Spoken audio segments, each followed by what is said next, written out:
This is the second part of the measures of variations videos. This one's focusing on the mean absolute deviation.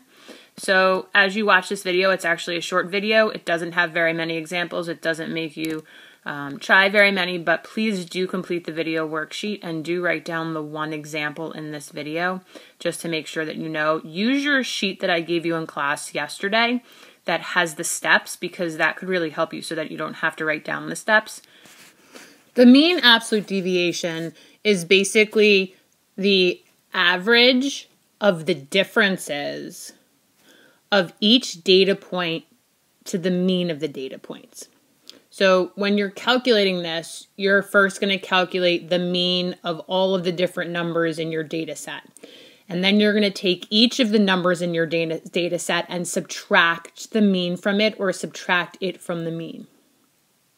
What you're getting there is the difference, or how far away each data point is from the mean or the average of the data. You're then going to take these differences and take the absolute value, which is basically telling us how far away from zero they are. So you're making them all positive. You're going to take these positive values, the positive differences between each data point and the mean, and you're going to take the mean of those averages. You're going to take the mean of those differences, sorry.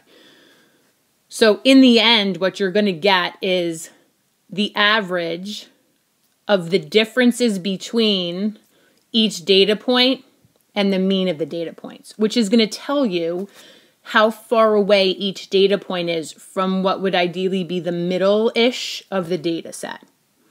This is going to tell you how spread out the data is. So if the mean absolute deviation is small, it means that all of your data points are very close to the average data point. So if the MAD is large, it means that each data point is more spread out because it's further away from that middle value.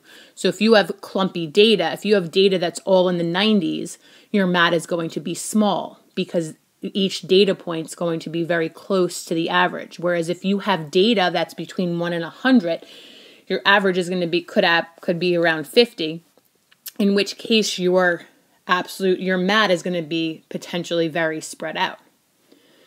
So when we're looking at these, what we have to analyze is, how does the MAD dictate our variability in our data, or a variation in our data? So if you look at this example, the weights in ounces of 5 6-week-old puppies are 9, 12, 13, 15, and 16, let's say, ounces.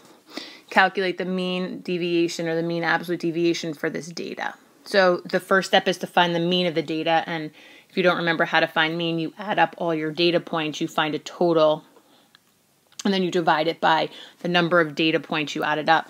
So here I added 9 plus 12 plus 13 plus 15 plus 16, and I would assume 65, and I divided that by 5 to get 13. So the mean of the data is 13. Then I'm going to take each of those data points, so 9, 12, 13, 15, and 16, and subtract each of those from my mean. It doesn't matter whether you do 13 minus 9 or 9 minus 13, because your next step is to take the absolute value of each of those deviations, or those differences.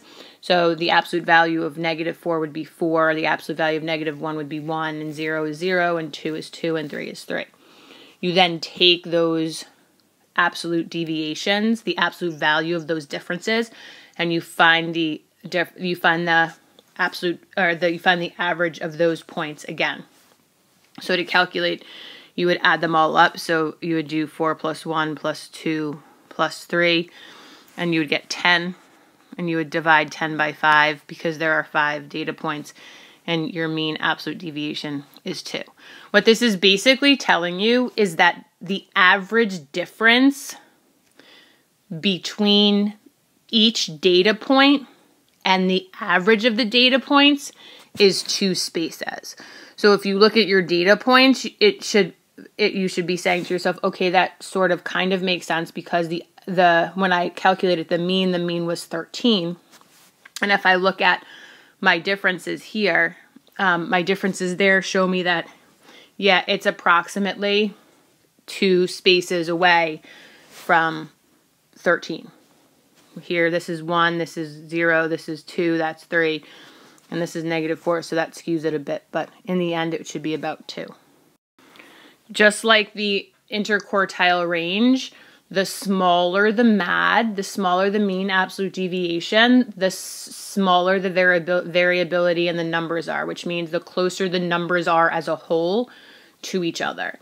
So when you're looking at MADs, the smaller the mean absolute deviation, the less differences there are in the numbers. So the less spread out your number set is. And if you analyze the calculation, that should also make sense to you, because you're calculating how far away each data point is from the average data point. So the larger that average is, the larger the average difference between the data points and the mean, the more spread out the data points would be. The smaller the average between the differences, the smaller the MAD would be, the smaller the variability would be.